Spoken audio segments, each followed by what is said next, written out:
हमारा अगला स्टैंडर्ड है IS 20।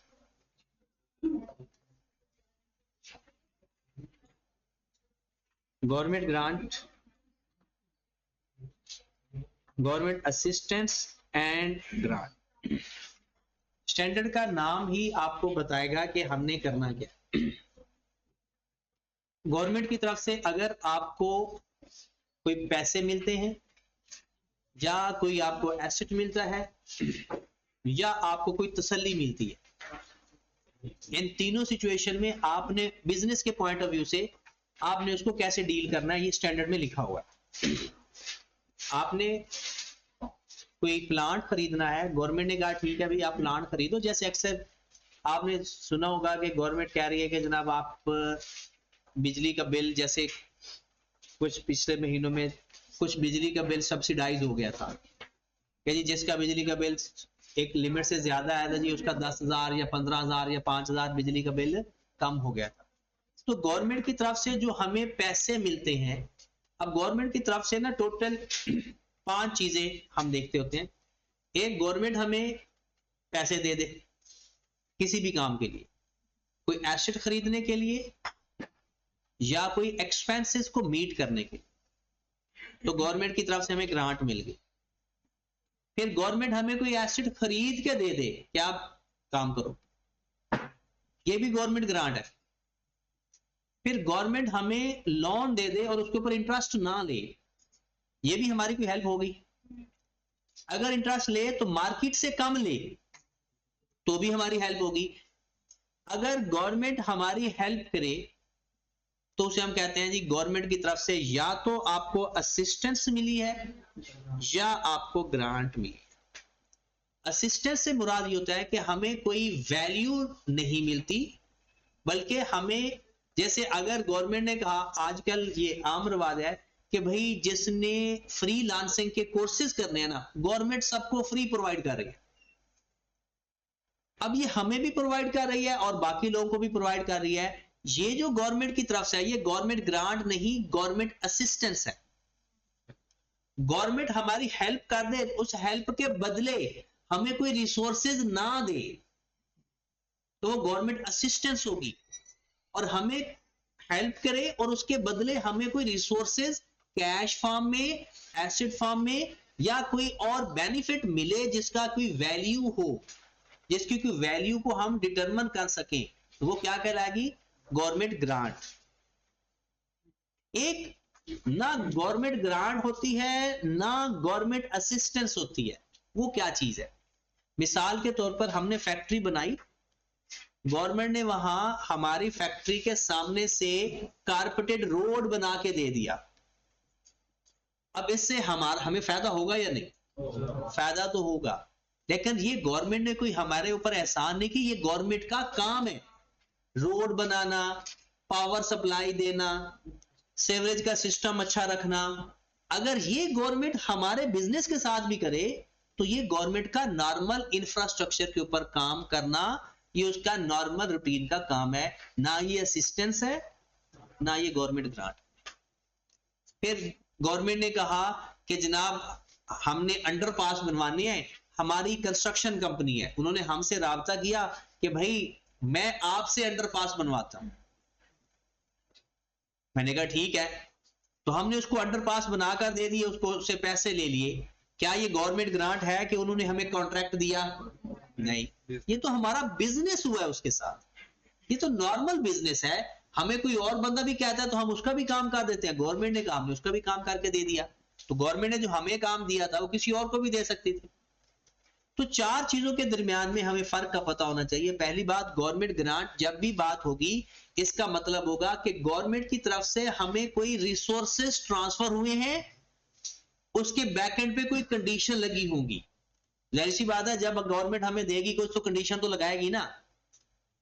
सपोज दैट उसने दे दिया कि जनाब आप ना राजनपुर के अंदर एक प्लांट इंस्टॉल करना है, तो राजनपुर के लोगों को आपने एम्प्लॉयमेंट पे रखना है। अब कंडीशन क्या लग गई? उसने हमें प्लांट तो फ्री दे दिया, कंडीशन क्या लगाई कि वहां पर जो बंदे काम पे रखने हैं ना, वो सिर्फ उस एरिया के रखने हैं, बाहर के बंदे नहीं रखने। तो अगर कोई गवर्नमेंट कंडीशन नहीं लगाती फिर भी पैसे दे दे, वो भी गवर्नमेंट ग्रांट ही होती है। लेकिन अगर कंडीशन लगा देगी तो फिर हम सोचेंगे कि हमसे कंडीशन पूरी भी होती है या नहीं, पूरी हो जाएगी तो हम गवर्नमेंट ग्रांट ले लेंगे, पैसे भी ले लेंगे। तो सबसे पहले हमें थोड़ा सा इसका डिफरेंस पता होना चाहिए कि गवर्नमेंट ग्रांट बजाते खुद क्या चीज है और गवर्नमेंट असिस्टेंस क्या चीज है। और पहली बात, आपने गवर्नमेंट को गवर्नमेंट के स्ट्रक्चर के अंदर कितनी चीजों को लेकर आना है, ये सारी गवर्नमेंट है, इनमें से किसी से भी आपको हेल्प मिले गवर्नमेंट ग्रांट कहलाएगी। फेडरल गवर्नमेंट मतलब शहबाज शरीफ कुछ दे दे, प्रोविंशियल गवर्नमेंट मरियम नवाज कुछ दे दे, डिस्ट्रिक्ट गवर्नमेंट लाहौर में के जो आईजी या कमिश्नर टाइप लोग होते हैं वो आपको कुछ दे दे, स्टेट बैंक कोई और अथॉरिटी है, development authority, United nation, IMF, WHO, मतलब इनमें से कोई पाकिस्तान का इदारा या कोई इंटरनेशनल इदारा आपको कोई हेल्प कर देता है, कोई रिसोर्सेज दे देता है, तो वो गवर्नमेंट ग्रांट कहलाएगी। और गवर्नमेंट ग्रांट के नाम आपको सुने होंगे, सब्सिडी, आपने एक लफ्ज सुना होगा सबवेंशन या सब्सिडी, ये नाम इस्तेमाल होते हैं। अब इसमें हमने थोड़ा सा फर्क देखना है।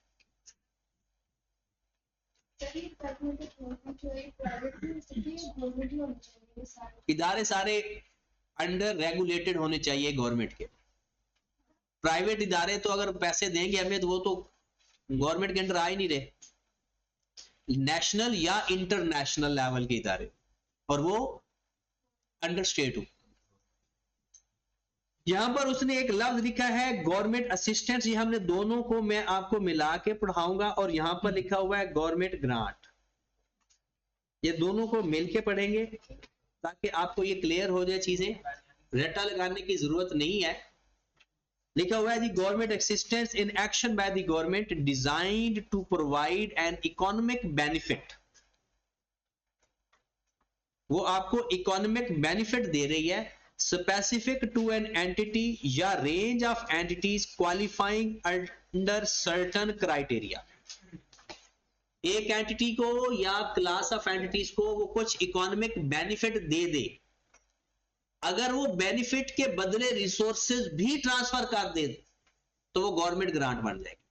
और अगर बेनिफिट तो हो रहा है लेकिन रिसोर्सेज ट्रांसफर नहीं हो रहे तो फिर वो सिर्फ गवर्नमेंट असिस्टेंस होगी, फिर वो गवर्नमेंट ग्रांट नहीं होगी। ऐसे गवर्नमेंट ग्रांट की डेफिनेशन देखें, assistance by government in form of transfer of resources to an entity. कहता है ये गवर्नमेंट असिस्टेंस ही है, हमें इससे भी इकोनॉमिक बेनिफिट मिलेगा, लेकिन उस बेनिफिट में हमें रिसोर्सेज से क्या मुराद है, कोई एसेट भी ट्रांसफर होगा। इन रिटर्न फॉर पास्ट या future compliance of certain condition. इसका क्या मतलब है, पास्ट या फ्यूचर। पास्ट से क्या मुराद है, सपोज दैट पहले कुछ हो चुका है, जैसे पाकिस्तान के अंदर फ्लड आ जाए तो गवर्नमेंट कहती है कि जिन लोगों की फसलें तबाह हुई हैं हम उनको पैसे दे देते हैं, तो ये पास्ट इवेंट है या फ्यूचर इवेंट है, पास्ट इवेंट है। आपको कह दिया कि भाई आप बिजली पैदा करें, हम आपको ये बेनिफिट देते हैं, तो ये आपने कहां करना है, फ्यूचर में। तो कहता है कि पास्ट की कोई कंप्लायंस, कंप्लायंस का मतलब है कोई रूल्स एंड रेगुलेशन जिसके अंदर आप आ रहे हो, कि हर बंदे को तो पैसे नहीं देंगे ना, कोई कंडीशन फुलफिल हो रही हो। कहता है गवर्नमेंट ग्रांट क्या है, ये एक असिस्टेंस है गवर्नमेंट की तरफ से, किस फॉर्म में, transfer of in return of past या future compliance of certain condition relating to the operating activities of the entity. Operating activity का मतलब क्या होता है कि बिजनेस चलाने के लिए, जिस चीज का हमारा बिजनेस है। तो ये गवर्नमेंट ग्रांट की डेफिनेशन है। और ऊपर गवर्नमेंट असिस्टेंस की डेफिनेशन देखें, is an action by the government design to provide an economic benefit, specific entity या range of entities qualifying under certain. क्या गवर्नमेंट ग्रांट भी एक असिस्टेंस है, गवर्नमेंट ग्रांट भी एक असिस्टेंस है, इसमें भी इकोनॉमिक बेनिफिट है, इसमें भी सर्टेन कंडीशंस हैं, क्राइटेरिया है। बस फर्क ये है कि अगर सिर्फ बेनिफिट मिल रहा है, रिसोर्सेज कोई नहीं मिला, तो असिस्टेंस है। कुछ मिला भी है फिजिकल फॉर्म में, कैश फॉर्म में, एसेट फॉर्म में, लोन की सूरत में, तो गवर्नमेंट। बस ये दो डेफिनेशन इसमें इंपॉर्टेंट है। बाकी जैसे आप सवाल देखिए यहां पर लिखा हुआ है, नहीं, मैं आपको ट्रेनिंग दे दी, पैसे तो नहीं दिए, ट्रेनिंग दे दी, बस आपको बेनिफिट तो होगा, लेकिन मैंने आपको कोई रिसोर्सेज नहीं ट्रांसफर किए। मैंने आपको कहा कि मैं आपकी हेल्प करता हूं कि जनाब आप एक्सपोर्ट करते हो, तो मैं आपको ट्रेन करूंगा कि जी किस तरह से एक्सपोर्ट करते हैं, किस तरह से लोगों को ऑर्डर लेते हैं, तो मैं आपको ट्रेन तो कर रहा हूं, आपकी स्किल्स तो इंप्रूव कर रहा हूं, एक्चुअल में कोई फिजिकली एसेट ट्रांसफर नहीं कर जी। नहीं, वो तो डेलीगेशन होता है। JK limited constructed its factory few years ago in Gwadar. ये सवाल देखें, इसके अंदर state whether the action by government in above circumstances are considered government assistance in accordance with IS 20। वो किसके बारे में पूछ रहा है? Government assistant. अब देखिए वैसे तो इस दफा शायद IS 20 का क्वेश्चन पेपर में ना आए, शायद, क्योंकि इस दफा बारी है 40 और 36 की, इन्होंने बारियां बनाई हुई है। 20 एक दफा आता है, 36, और कभी कभी ऐसा होता है, बहुत रेयर चांसेस होते हैं कि ये दोनों भी एक ही दफा आ जाए, और आ भी सकते हैं। लेकिन जब भी आएंगे ना, इसका ज्यादातर पेपर एक दफा न्यूमेरिकल आया है, बाकी सारा लिखना आया है, अंग्रेजी लिखनी आई है, डिस्कशन आई है। तो जैसे वो कहता है जी बताओ ये गवर्नमेंट ग्रांट है तो क्यों है, गवर्नमेंट असिस्टेंस है तो क्यों है। जैसे सवाल के अंदर कहता है JK Limited constructed its factory few years ago in Gwadar. Since then, the government has provided infrastructure by improvement to the general transport and communication network and supply of improved facilities, including water reticulation, which is available on the ongoing intermediate basis for benefits entire local community, including JK Limited factory। क्या कहा है आपने? गवादर के अंदर अपनी factory बनाई, उन्होंने road अच्छे बना दिए, टेलीकम्युनिकेशन की सर्विसेज दी, पानी पहुंचा दिया, सब कुछ कर दिया। कहता बताओ ये गवर्नमेंट असिस्टेंस है या नहीं? तो ये गवर्नमेंट असिस्टेंस नहीं है। बेनिफिट तो आपको मिलेंगे, लेकिन ये गवर्नमेंट का काम है स्पेसिफिकली आपको वो बेनिफिट नहीं, बात को कहते लोकल कम्युनिटी को भी बेनिफिट मिल रहे हैं, आपको भी बेनिफिट मिल रहे हैं, वो तो हर बंदे को बेनिफिट मिल रहे हैं। देखिए ना, जिस जगह फैक्ट्री है वहां रोड जाएगा तो वहां के जो रहने वाले लोग हैं उनको भी फायदा होगा। वहां अगर आप पावर सप्लाई पहुंचाओगे तो उन लोगों को भी फायदा होगा। सर जो गवर्नमेंट ट्रेनिंग देती है उससे भी तो सबको फायदा होता है। गवर्नमेंट मतलब जिसमें आपने पहले कहा था फ्रीलांसिंग के बारे में, ये गवर्नमेंट असिस्टेंस है, वो सबको फायदा नहीं होता, वो जिनको सिलेक्ट किया जाता है सिर्फ उनको फायदा होता है। क्या लिखा हुआ है? स्पेसिफिक एंटिटी या रेंज ऑफ एंटिटीज। इसमें तो लोकल कम्युनिटी को भी फायदा हो रहा है, ट्रांसपोर्ट की वजह से वहां पर बिजली के खंभे लगा दिए जाएं तो बाकी लोगों को भी फायदा होगा। यहाँ नेटवर्क पहुंचा दिया जाए, सिग्नल नहीं आते, उन्होंने नेटवर्क वहां पहुंचवाने की कोशिश की, तो वहां बाकी लोगों को भी, एक लोकल कम्युनिटी को भी फायदा है। तो एंटिटी तो नहीं है ना लोकल कम्युनिटी। आगे क्या लिखा हुआ है? The business of JK Limited has become much more profitable since provision of these। कहता है इस वजह से उसको बहुत प्रॉफिट होगा, जाहिर सी बात है, ट्रांसपोर्ट बचेगी, ट्रांसपोर्ट कॉस्ट बचेगी, काफी फायदे होंगे। सवाल क्या है? कहता है बताओ ये एक्शन जो है गवर्नमेंट का, ये असिस्टेंस है या नहीं? इसका जवाब सुनिए। The above action affecting general trading condition are not government assistance। ये गवर्नमेंट असिस्टेंस नहीं है, ये एक जर्नल काम है, अफेक्टिंग जनरल ट्रेडिंग कंडीशन। कुछ स्पेसिफिक कंडीशन हो ना तो उसको हम देखते हैं। गवर्नमेंट ग्रांट की डेफिनेशन हमने पढ़ी, अब आगे देखते हैं। यहां पर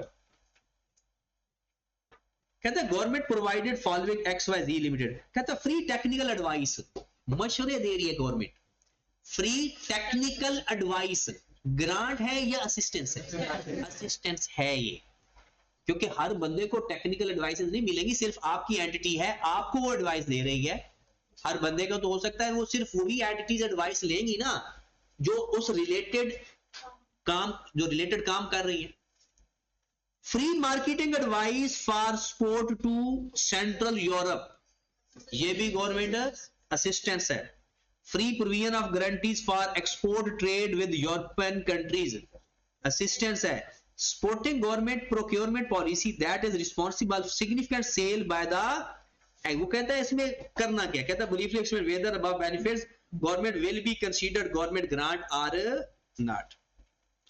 कहता है ना पहली ना दूसरी ना तीसरी are not government grant as these government assistance that can not be reasonable value. अच्छा कुछ जवाब मैं ना अभी बताता जाता हूं। पेपर में आपको सवाल आता होता है फिर भी पेपर फेल हो जाता है गलत अल्फाज इस्तेमाल करने की वजह से। जब भी आपको लगे ना कि ये गवर्नमेंट असिस्टेंस है गवर्नमेंट ग्रांट नहीं है, उसके अंदर ये लाइन लाजमी लिखना, आई कैप खुश हो जाएगा। क्या लिखा हुआ है भला? लिखा हुआ है item 1 and 2 are not government grant, ये सबको ही पता चल जाएगा, बस इतना ही लिखकर आ जाते हैं लोग। क्यों नहीं है? As these are government assistance that can not reasonably have a value. कहते उसकी कोई वैल्यू नहीं है। जैसे हमें कहते जी 5 लाख रुपए आपको दिया है, आपको एक प्लांट दिया है, उनकी कोई वैल्यू होगी ना, कोई फेयर मार्केट वैल्यू होगी। कहता है वो तो सबको सर्विस दे रहे हैं, सबको टेक्निकल एडवाइस दे रहे हैं जो लोग उस वो एंटिटीज हैं, तो उसकी कोई स्पेसिफिक वैल्यू हम डिटरमिन नहीं कर सकते। तो जब भी आपने लिखना है ना कि भाई ये गवर्नमेंट ग्रांट है, सॉरी ये गवर्नमेंट असिस्टेंस है और गवर्नमेंट ग्रांट नहीं है, उसके साथ ये सेंटेंस भी लिखना है that can not reasonably have a value placed upon that. ये वर्ड स्टैंडर्ड का है, नहीं लिखेंगे तो वो खुश नहीं होगा, लिख देंगे तो खुश हो जाएगा। तो हम लिख देंगे कि ये गवर्नमेंट ग्रांट नहीं है बल्कि ये गवर्नमेंट ग्रांट असिस्टेंस है, क्योंकि ये इसकी रीजनेबल वैल्यू नहीं है। तो आपने वर्डिंग ये लिखनी है can not reasonable value have a value upon that. फिर कहता है is not government grant it can not distinguish from general trading. हाँ वो कहता है जो ये है ना supportive government procurement policy. Procurement policy का मतलब होता है कि ऑर्डर जब हम लेते हैं या देते हैं ना उसे कहते हैं प्रोक्योरमेंट। कहते हैं गवर्नमेंट ने ना ऑर्डर पॉलिसी में ना थोड़ी रिलैक्सेशन दिखाई, मतलब टैक्स छोड़ देना, टैक्सेस कम कर देना, इस तरह की। That is responsible for significant sales by X Y. कहते हैं जिसकी वजह से हमारी सेल्स में इजाफा हो गया। जैसे टैक्सेस कम हो जाए हमारी सेल्स में इजाफा हो जाएगा। अब टैक्सेस कम करना ये कोई असिस्टेंस थोड़ी है, ना ये असिस्टेंस है ना ये ग्रांट है, ये तो जनरल ट्रेडिंग है। ये तो इससे हमारे ओवरऑल हमें भी फायदा होगा, हमारे जैसे सारे बिजनेस को फायदा होगा। या टैक्स रेट कम हो जाए, जैसे इंटरेस्ट रेट कम हो जाए, टैक्स रेट कम हो जाए, तो ये भी किस में आ जाता है। अच्छा अब दूसरी बात, ये वर्डिंग आपने उठानी है आपका लॉ का पेपर, आपका टैक्स का पेपर, और खास तौर पर कोई स्टैंडर्ड की वर्डिंग। ये अगर आप वर्डिंग को रट्टा नहीं लगाते होते, नो डाउट आपने कुछ बातें आपने वो लिखनी होती है जो स्टैंडर्ड की होती है। जैसे अभी आपने जब भी आपको लगे ना ना ये गवर्नमेंट ग्रांट है ना ये गवर्नमेंट असिस्टेंस है, तो आपने ये एक वर्डिंग लिखनी है government grant is not distinguish from general trading. अगर आप पिछले सवाल क्वेश्चन नंबर 2 पे आओ, ये जो हमने पहले दिखा था कि जिसको आपने कहा था कि सर ये नहीं है असिस्टेंस, तो यहां पर देखिए तो क्या लिखा हुआ है, this action affecting general trading condition. कोई स्पेसिफिक चीज नहीं है, जनरल ट्रेडिंग कंडीशन। ये वर्डिंग मैं इसलिए कह रहा हूं क्योंकि जब हमने क्वेश्चन करने हैं ना तो उस वक्त हमें ये लिखते हुए इन चीजों का ख्याल रखना है। उसके बाद है ग्रांट रिलेटेड टू एसेट। आगे हम आगे चले जाते हैं। ये थोड़ा सा इंट्रोडक्शन था गवर्नमेंट ग्रांट का।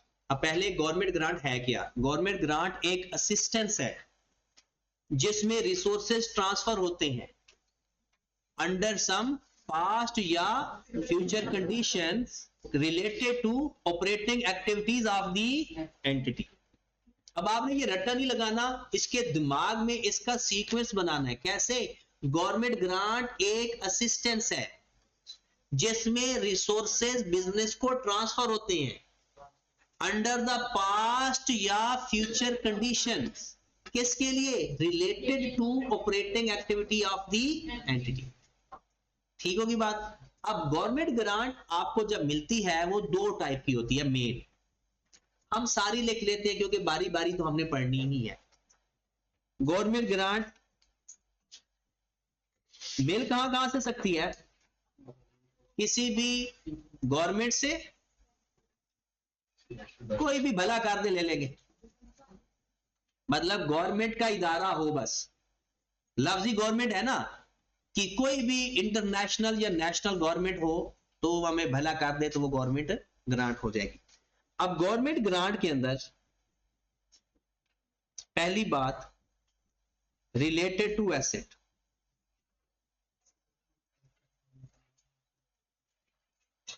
अच्छा, जो मैं आपको चीजें हाईलाइट करवाता हूं ना, इनको फोकस करके पढ़ना है अंग्रेजी, बाकी एक नजर पढ़ के कोई बात अच्छी लगे तो याद कर लेना, वरना बस एक दफा पढ़ लिया करो ताकि आपको बुक पढ़ने की भी आदत हो। रिलेटेड टू एसेट, गवर्नमेंट आपको कोई एसेट दे दे। Number 2 related to income, standard के अंदर लिखा हुआ है रिलेटेड टू इनकम, वरना ये होता एक्सपेंस है। ये जो ब्रैकेट है ये हमने अपना नाम बनाया हुआ है, रिलेटेड टू इनकम होता है लफ्ज जो स्टैंडर्ड में लिखा हुआ है, लेकिन उसको पता नहीं क्यों लिखा हुआ है, लेकिन ये रिलेटेड टू एक्सपेंस है, मतलब कोई खर्चा पूरा करने के लिए गवर्नमेंट हमें पैसे दे दे। सादा सी एग्जांपल देता हूं, गवर्नमेंट ने कहा कि आप ऐसा करो कि यार इस इलाके के अंदर ना स्कूल बनाओ 2-3। हमने कहा भाई स्कूल तो हम बना ले, हमें बिजली इतनी महंगी, हमें तो बिजली का खर्चा ही नहीं पूरा होगा। वो कहा अच्छा यार स्कूल बना, 5 सालों का बिजली का बिल ना गवर्नमेंट देगी। अब बिजली का बिल क्या होता है, एसेट है या एक्सपेंस है? तो related to expense government grant मिली। या उन्होंने कहा कि जनाब आप स्कूल बनाओ, और ये शर्त रखी कि वो आपने जो स्कूल बनाया है वो बनाया राजनपुर में, उन्होंने शर्त रखी कि भाई जो वहां पर जो बंदे हैं ना, हमने कहा कि हम ना सैलरी नहीं दे सकते। वो कहते ठीक है आप बंदे रख लेना, आधी सैलरी गवर्नमेंट पे कर देगी। ये जो सेमी गवर्नमेंट का लफ्ज नहीं इस्तेमाल होता, वो बेसिकली खर्चे पूरे करने के लिए कुछ गवर्नमेंट खर्चे कर रही होती है, कुछ बंदा खुद कर रहा होता है। उसके बाद रिलेटेड टू एसेट,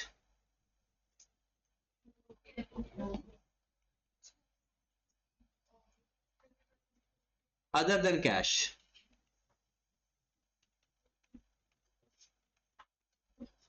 ऊपर वाला आपको पैसा मिलेगा, नीचे वाले में आपको दुआएं मिलेगी, मतलब कोई एसेट मिलेगा जो कैश फॉर्म में नहीं होगा, फिजिकल मतलब कोई प्लांट मिल गया, कोई लैंड दे दी, बिल्डिंग, इस तरह से कोई। Interest free loan,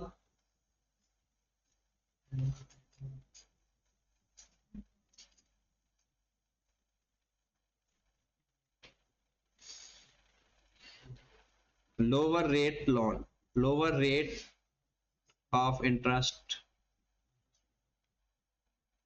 loan.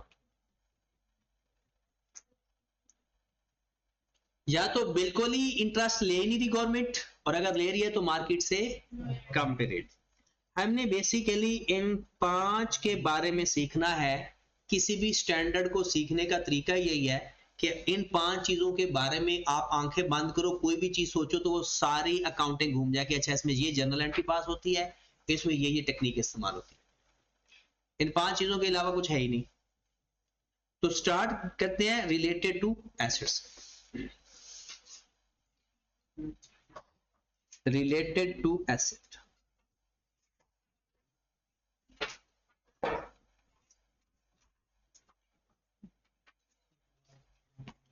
आपको गवर्नमेंट ने पैसे दिए कि भाई एसेट खरीद लो,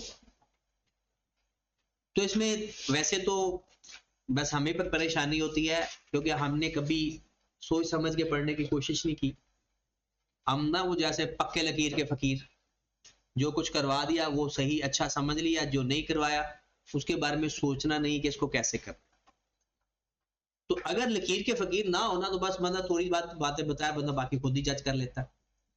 जैसे अभी थोड़ा सा भी होना है कि अभी आप कोई मेरे ख्याल में 3 टेस्ट होने हैं ईद से पहले पहले,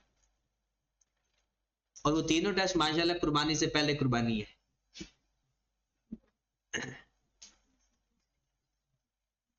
बस टेंशन नहीं लेनी। रिलेटेड टू एसिड के अंदर सबसे पहले हम देखते हैं कि इसमें भी 2 बातें हैं फर्दर। दो बातें कैसे बनेगी मैं एक एग्जांपल के साथ करवाता हूं। एक प्लांट था जिसकी कीमत है 5 लाख। गवर्नमेंट ने आपको 2 लाख रुपया दे दिया।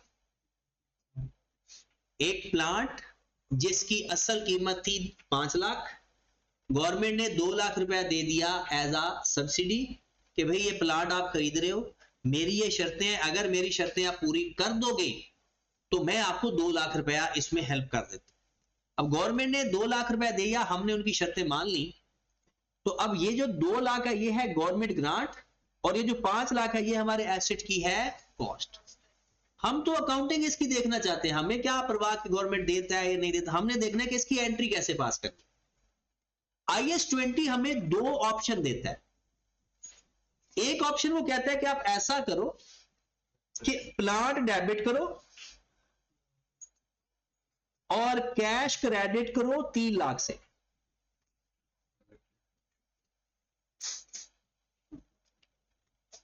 प्लांट डेबिट करो, कैश क्रेडिट करो 3 लाख से। ये एंट्री मिक्स होके आई है इन 2 एंट्री से। किससे? एक एंट्री बनती है जनाब, जब आपने प्लांट खरीदा होगा तो एंट्री क्या पास की होगी? प्लांट डेबिट, कैश क्रेडिट कितने से? और फिर गवर्नमेंट ने आपको कितने पैसे दे दिए? कैश डेबिट और प्लांट क्रेडिट।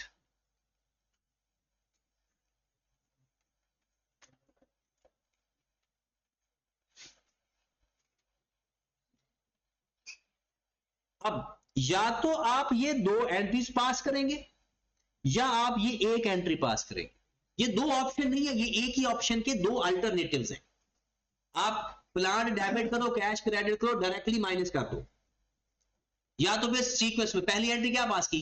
प्लांट डेबिट कर दिया 5 लाख से, और मेरे जेब से कैश कितना गया? 5 लाख। गवर्नमेंट ने मुझे 5 लाख दे दिया तो कैश डेबिट, और मैंने वो वैल्यू प्लांट में से माइनस कर दी। अगर मैं इसको नेट करूं, कैश कितने से डेबिट हो रहा है? 2 लाख से, और क्रेडिट कितने से हो रहा है? 5 लाख से। मैं इसको नेट करूंगा तो कैश कितने से? प्लांट मेरा 5 लाख से डेबिट हो रहा है, 2 लाख से क्रेडिट हो रहा है, नेट करूंगा तो ये बात समझ लगी। अब हुआ ये कि आई कैप अपनी किताबें जब भी स्कीम चेंज करता है तो अपनी किताब अपडेट कर देता है। अभी स्कीम नहीं आएगी ना तो FR1 की किताब चेंज हो जाएगी, चाहे टॉपिक ना भी चेंज हुए किताब फिर भी चेंज हो जाएगी। अब जब स्कीम से पहले किताब थी उसके अंदर जब आई कैप एंट्री पास करता था ना, वो ये एंट्री पास करता था नेट करके डायरेक्टली, और अब जो उसने किताब दी है जो आपके पास है उसमें आई कैप ये एंट्री पास करता है। अब जो बंदा रेगुलर आई कैप की किताब को भी देखता है ना तो वो तो ये इस तरह से एंट्री पास करवा रहा है, और जिसने पहली दफा देखी थी फिर देखना छोड़ दी वो ये एंट्री पास करवा रहा है। तो है दोनों ही ठीक। अब जो उस वक्त पेपर में सवाल आए थे गवर्नमेंट के, उसके जो सजेस्टेड आंसर है वो इस हिसाब से गिवन है, और जो नया सजेस्टेड आंसर है वो इस हिसाब से गिवन। अब बंदा परेशान हो जाता है जो सवाल करने वाला होता है, क्योंकि आप लोगों को अपने से ज्यादा सोल्यूशन में भरोसा होता है कि जो सोल्यूशन है वो ठीक है, हम गलत हो सकते हैं, और होता भी ऐसे ही है। लेकिन प्रॉब्लम यह है कि जैसे जैसे जो पुराने सोल्यूशन है उसमें टेक्निक और होती थी, नया सोल्यूशन में हो सकता है टेक्निक और हो। तो इसलिए आप ना नेट करके इफेक्ट चेक कर लिया करो। अगर आपको लगे कि जैसे मैंने आपको ये 2 एंट्रीज पढ़ाई पेपर में, ये या किसी सोल्यूशन में ये एंट्री है, तो इसका नेट इफेक्ट देख लो क्या ये बराबर आ रहा है या नहीं। तो नेट इफेक्ट तो बराबर ही आ रहा है। तो हमने फिलहाल ये करना है, क्योंकि ये एंट्री इस टाइम आपकी इस बुक के अंदर है जो हम चला रहे हैं, ये आई कैप की रिकमेंडेड बुक यही है। अब आगे चलते हैं। ये एक ऑप्शन है, ये आई कैप की तरफ, सॉरी IAS 20 की तरफ से एक ऑप्शन है। क्या कि आप ऐसा करो, प्लांट डेबिट कर दो 5 लाख से, फिर जितनी गवर्नमेंट ग्रांट मिली प्लांट में से माइनस कर दो, प्लांट की कॉस्ट में से माइनस कर दो। डन। एक दूसरी ऑप्शन है, कहता है ऐसा ना करो, अब ऐसा कर लो कि प्लांट डेबिट कर दो 5 लाख से और कैश क्रेडिट कर दो 5 लाख से। और ऐसा करो कि जो आपको गवर्नमेंट ने पैसे दिए हैं ना, कैश डेबिट कर दो 2 लाख से और डेफर्ड ग्रांट क्रेडिट कर दो 2 लाख से। ये दूसरी ऑप्शन। वो कहता है कि आप ऐसा करो कि प्लांट डेबिट करो 5 लाख से और जो गवर्नमेंट ग्रांट आपको मिली है उसको एसेट में माइनस ना करो, बल्कि अलग से एक नाम लिखो डेफर्ड ग्रांट, उस नाम से लिखो। ये डेफर्ड ग्रांट क्या चीज होती है, इसको हम अगले 2-3 मिनट में डिस्कस करते हैं। फिलहाल हम सिर्फ एक जनरल अंडरस्टैंडिंग डेवलप कर रहे हैं कि गवर्नमेंट हमें पैसे देगी, उसके 2 ऑप्शन है रिकॉर्ड करने के, या एसेट की कॉस्ट में से माइनस कर दो या उसको अलग से लिख दो। देखिए इस ऑप्शन के अंदर, ऊपर वाली ऑप्शन के अंदर जो मैंने प्लांट क्रेडिट किया है, क्या मैं एसेट में से माइनस नहीं कर रहा? एसेट को क्रेडिट करने का मतलब क्या है? उसकी वैल्यू कम कर रहा हूं। एक ऑप्शन है कि डायरेक्टली डिडक्शन या deducted from the carrying amount of the asset. अब अगर सर कैरिंग अमाउंट तो बुक वैल्यू को कहते हैं। देखें कैरिंग अमाउंट 2 तरह की होती है, gross carrying amount, net carrying amount. जो ग्रॉस कैरिंग अमाउंट है वो कॉस्ट होती है और net carrying amount book value होती है।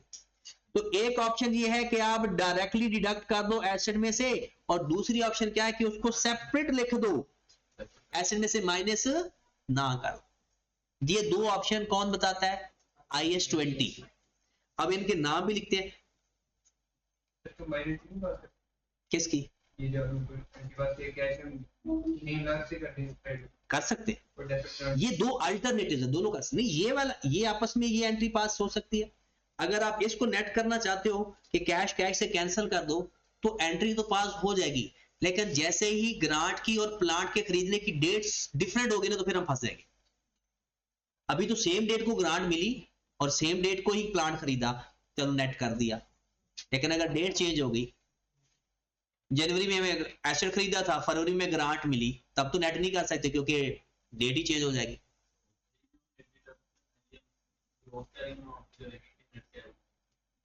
जब हम एसेट खरीदते हैं तो ग्रॉस कैरिंग अमाउंट होती है, नेट कैरिंग अमाउंट होती है। अगले साल मिलेगी तो हम एंट्री जब पास करेंगे ना तो एंट्री तो यही है। प्लस माइनस कैसे करना है वो फिर चेंज इन एस्टिमेशन लगेगा उसको। चलिए जी, तो गवर्नमेंट ग्रांट हो गई। अभी हम रिलेटेड टू एसेट सीख रहे हैं।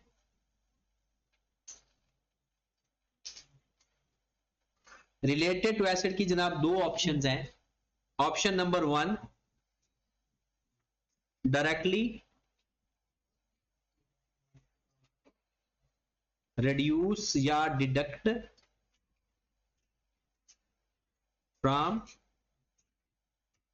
Carrying amount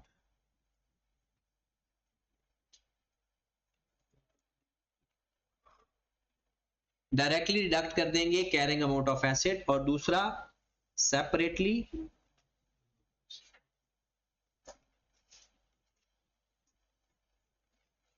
recognize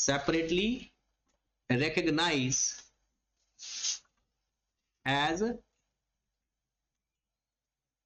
deferred grant। Separately recognized as deferred grant. ये डेफर्ड ग्रांट को फुली मैं एक्सप्लेन करता हूं, जब तक सवाल नहीं करवाऊंगा तो आपको समझ नहीं लगनी, इसलिए इसको डेफर्ड ग्रांट के नाम से लिख रहे हैं। एक क्वेश्चन करते हैं, बल्कि बता ही देता हूं, बाद में भी बताना ही है। मिसाल के तौर पर मैंने प्लांट खरीदा 5 लाख का और गवर्नमेंट ने पैसा दे दिया मुझे 2 लाख।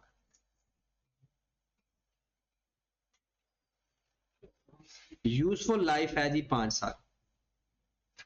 अब अगर मैंने डायरेक्टली डिडक्ट कर दिया फिर तो काम सीधा सीधा हो गया। 5 लाख में से 2 लाख माइनस कर दूंगा और अपने एसेट को 3 लाख से रिकॉर्ड करके चलता जाऊंगा। लेकिन अगर मैंने सेपरेटली रिकॉग्नाइज किया, क्यों कर रहा हूं मैं? उसने कहा एसेट में से माइनस नहीं करना, तो ये 2 लाख है, ये हमारे लिए इनकम है, ये हमारे लिए एक्सपेंस है, इनकम है। तो मैं इनकम में लिख दूं सारा, मैचिंग कॉन्सेप्ट एक्टिवेट हो जाएगा। तो कहेगा भाई साहब ठीक है, ये है आपकी इनकम ही, आपने इनकम में ही लिखना है। आप ऐसा करो, ये जिस एसेट के लिए आपको मिला है ना, उसकी लाइफ 5 साल है, तो इसको अमोर्टाइज करो ओवर द लाइफ। क्या करो? अमोर्टाइज कर दो, डिवाइड कर दो ओवर द लाइफ। हमने कहा भाई मैंने तो सारी इनकम अभी लिखनी है। वो कहता है जी आपको प्रूडेंस कॉन्सेप्ट कहता है income can not B overstated. ये इनकम तो 5 सालों की है, जब एसेट 5 सालों का है तो ग्रांट भी तो उसी एसेट की है, तो इसको कितने सालों में लिखो? मैंने कहा मैं पैसे लेकर बैठा हूं, गवर्नमेंट ने मुझे पैसे दे दिए हैं। कहते ठीक है, एडवांस समझो ना इसको, 5 सालों के एडवांस पैसे समझो और इसका नाम लिखो डेफर्ड ग्रांट। तो बताओ ये लायबिलिटी है या एसेट है? लायबिलिटी है। कौन सी लायबिलिटी है? एडवांस इनकम वाली। कौन सी है? अब क्या होगा, 1 साल गुजरेगा, मैं 5 पे डिवाइड कर दूंगा 2 लाख, 40,000 मेरा आएगा, मैं पहली दफा 40,000 इनकम में लिख दूंगा, 1,60,000 चला जाएगा लायबिलिटी के अंदर, एसओपीएल। फिर अगले साल 40,000 एसओपीएल के अंदर, बाकी 1,20,000 लायबिलिटी के अंदर। इसी तरह हर साल गुजरता जाएगा, 40,000 करके वो इनकम में चला जाएगा और लायबिलिटी कम होती जाएगी। जब आखिरी साल होगा एसेट का लास्ट, तो 40,000 पड़ा होगा, वो सारा इनकम में चला जाएगा। एसेट भी खत्म, ग्रांट भी खत्म, लायबिलिटी भी खत्म। तो इसलिए डेफर्ड ग्रांट हमारी लायबिलिटी होती है और लायबिलिटी क्रेडिट साइड पे लिखी जाती है। अब हम सवाल ही यही कर लेते हैं, इसी सवाल को आगे कंटिन्यू करते हैं। सपोज दैट लाइफ 5 साल थी, हम ऑप्शन 1 पे आते हैं, डायरेक्टली डिडक्शन में। पहले एंट्री, फिर बाद में लेजर और सब बातें। सबसे पहले एंट्री पास करूंगा मैं, सपोज दैट ईयर 1 की बात कर रहा हूं। Plant debit, cash credit 5 lakh से,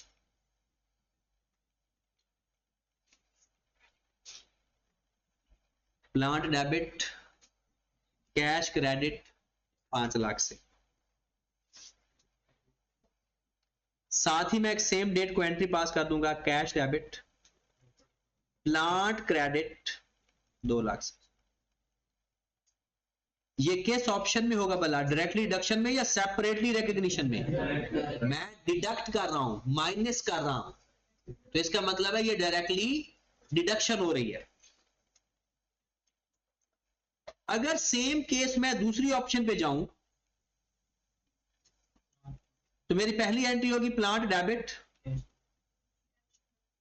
कैश क्रेडिट 5 लाख से,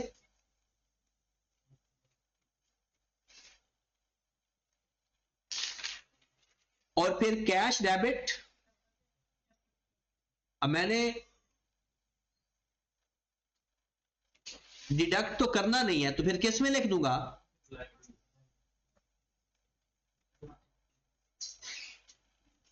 डेफर्ड ग्रांट के नाम से। डेफर्ड, ये कब मैंने एंट्री पास करूंगा? जिस दिन मैंने एसेट खरीदा और गवर्नमेंट ने मुझे पैसे दिए। हो सकता है साल के शुरू में ये मिले हमें, तो फिर साल के एंड पे क्या करूंगा? डेप्रिसिएशन। हाँ जी, ईयर 1 का एंड है जी, डेप्रिसिएशन की क्या एंट्री पास करूंगा मैं? डेप्रिसिएशन डेबिट अक्यूमुलेटेड डेप्रिसिएशन, 5 साल लाइफ है, तो बताओ ऑप्शन 1 में मेरी डेप्रिसिएशन कितनी आएगी? ध्यान से, 5 साल लाइफ है, स्ट्रेट लाइन मेथड है, मुझे ऑप्शन 1 में बताओ डेप्रिसिएशन फॉर, अपने अपना कैलकुलेटर निकालो ना, कितनी? 60,000। भला कैसे?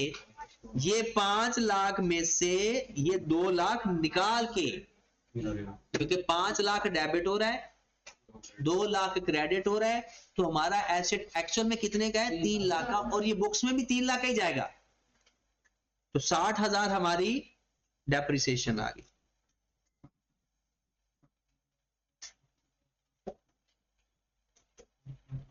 बात समझ लगी? नहीं?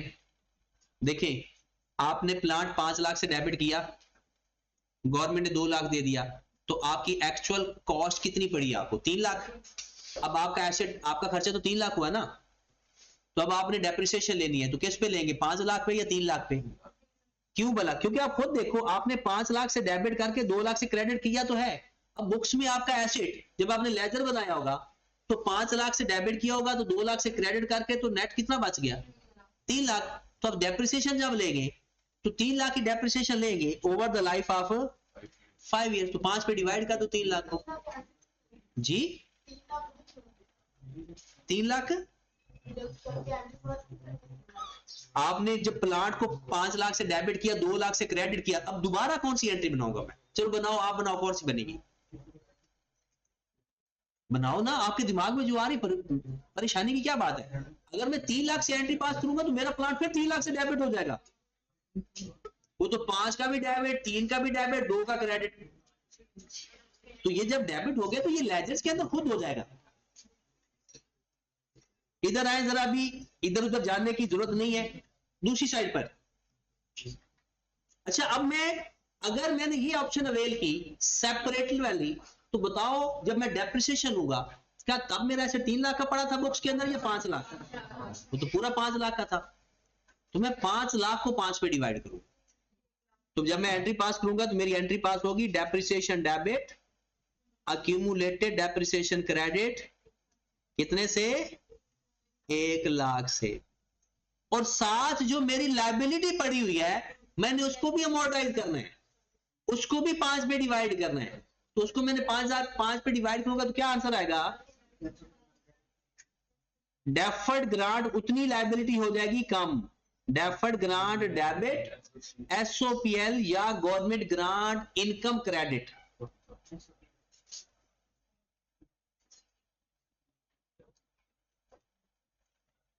पहले तो इसकी बात अगर समझ लगती है तो फिर हर साल ये रिपीटेड एंट्रीज हैं।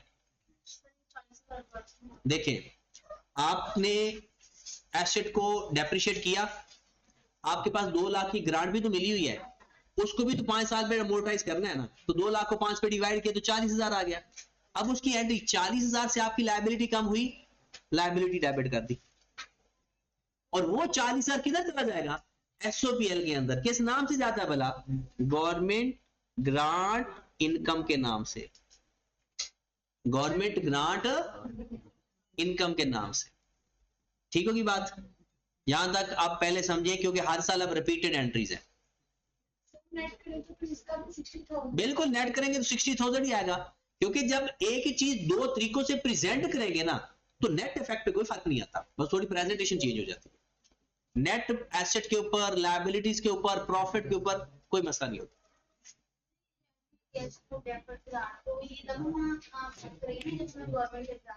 जाहिर सी बात है, पैसा आएगा तो एंटर कैश डेबिट होगा। वो भी तभी करेंगे जब पैसा आएगा। वो डायरेक्टली डिडक्ट हो गया, ये सेपरेटली रिकॉग्नाइज हो गया। उधर प्लांट में से माइनस कर दिया, इधर अलग लिख दिया, बस। तो अगर वो कहता है सेपरेट लिखना है तो फिर हम सेपरेटली डेफर्ड ग्रांट के नाम से लिखेंगे, और अगर वो कहता है डिडक्ट करना है तो फिर प्लांट को ही माइनस कर देंगे, प्लांट को ही क्रेडिट कर देंगे। अब अगले साल आ जाओ जरा, आओ जरा अगले साल, क्योंकि स्ट्रेट लाइन मेथड है। Depreciation debit, accumulated depreciation credit 60,000 से, और इधर भी depreciation debit, accumulated depreciation credit 1 lakh से, और डेफर्ड ग्रांट टू एसओपीएल 40,000 से। क्योंकि स्ट्रेट लाइन मेथड है तो हर साल यही सिलसिला चलता रहेगा। ठीक होगी बात? चले एक क्वेश्चन छोटा सा करके दे दें यही, ताकि ना वो एक आपको भी तसल्ली हो जाएगा ये कुछ भी नहीं है।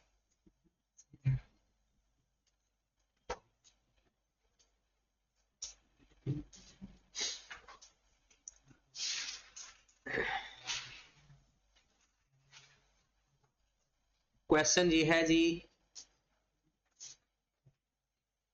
Vehicle purchased for rupees 5 million at 1/7/2020 22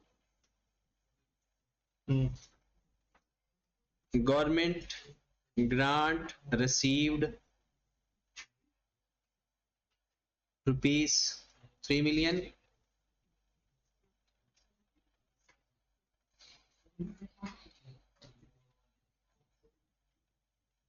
Useful life of vehicle is 8 years. Year end is 31st December each year. हाँ जी, स्ट्रेट लाइन मेथड। हाँ जी, pass journal entries for 31st December 22 और 31st December 23, 31st December 24 under both option.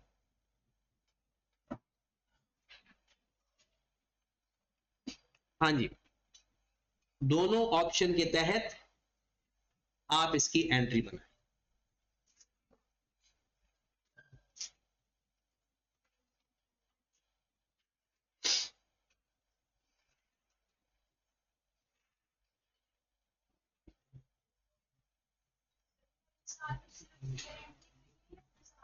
जी 6 महीने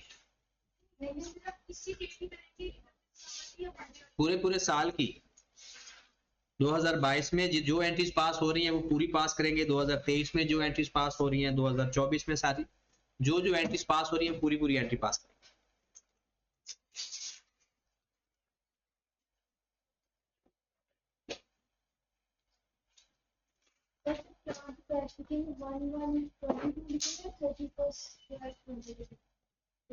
one 722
tender से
हो गया।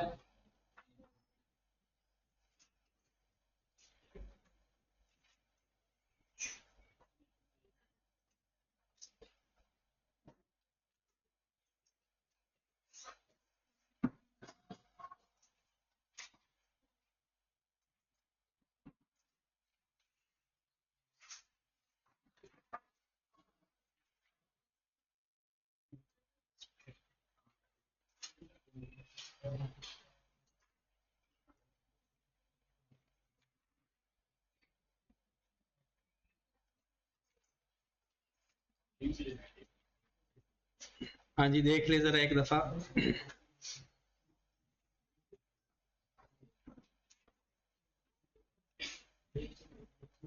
1722 को एक एंट्री हमारी पास होगी, व्हीकल डेबिट और कैश क्रेडिट कितने से? 5 मिलियन से। रुपीज इन 1000 लिख लेते हैं। फिर अच्छा, ये जरूरी नहीं कि आप ऑप्शन 1 में डायरेक्टली डिडक्शन रखें, ये आपकी अपनी मर्जी, जिसको ऑप्शन 1 कह लें, जिसको ऑप्शन 2 कह लें। स्टैंडर्ड ने कोई नहीं लिखा, स्टैंडर्ड ने बस दो बातें बताई हैं कि या डायरेक्ट डिडक्शन है और या सेपरेटली रिकग्निशन है। आप चाहे ऑप्शन 1 में सेपरेटली रिकग्निशन कह लो, वो कोई मसला नहीं है। फिर कैश डेबिट, व्हीकल क्रेडिट, कितना पैसा मिला था?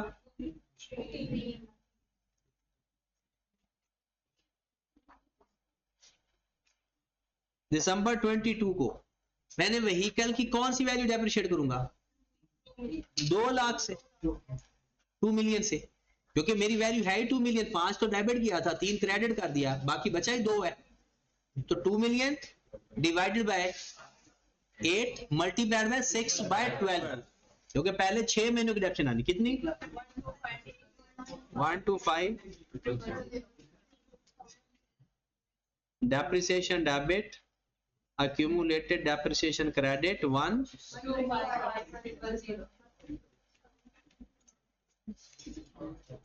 ये हमारा पहला साल पूरा हो गया।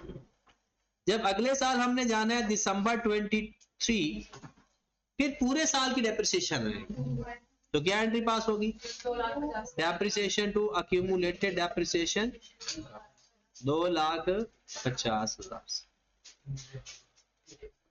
फिर उसके बाद दिसंबर 24 में भी depreciation to accumulated depreciation 2 lakh.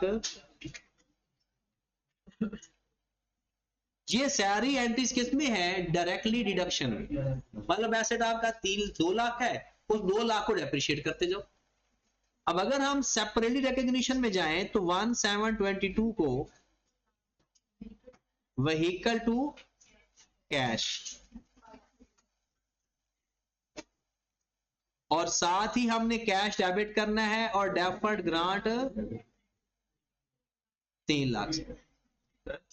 ये जब हमने 23 के दिसंबर में डेप्रिसिएशन लिए तो 7.5 ही लिखेंगे ये। जो मर्ज 7.5 लिखोगे आंसर यही आएगा। लेकिन फिर बुक वैल्यू को डिवाइड करोगे, अगर रिमेनिंग लाइफ लोगे ना तो फिर डिवाइड भी बुक वैल्यू को करोगे। अगर टोटल लाइफ लेनी है तो फिर वैल्यू भी टोटल कॉस्ट लेनी पड़ेगी। हाँ जी, फिर क्या करेंगे? दिसंबर 22 डेप्रिसिएशन टू, हाँ जी, अब पूरे 5 लाख को डिवाइड करेंगे 8 पे और मल्टीप्लाई करेंगे 6 बाय कितना? 187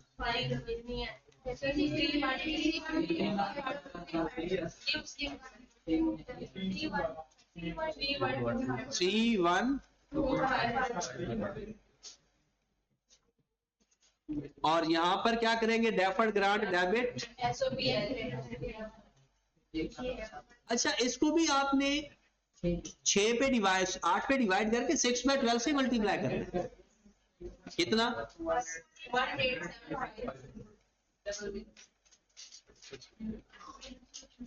और अगले साल पूरे साल की एंट्री पास हो जाएगी।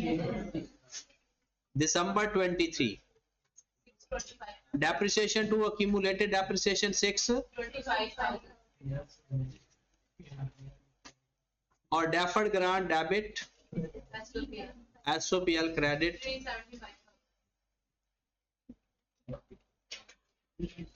और अगले साल सेम एंट्री पास हो जाएगी। तो ये हमारा एक बेसिक सा क्वेश्चन और इंट्रोडक्शन है गवर्नमेंट ग्रांट का। कल इंशाल्लाह फर्दर इसके ऊपर बातें करेंगे।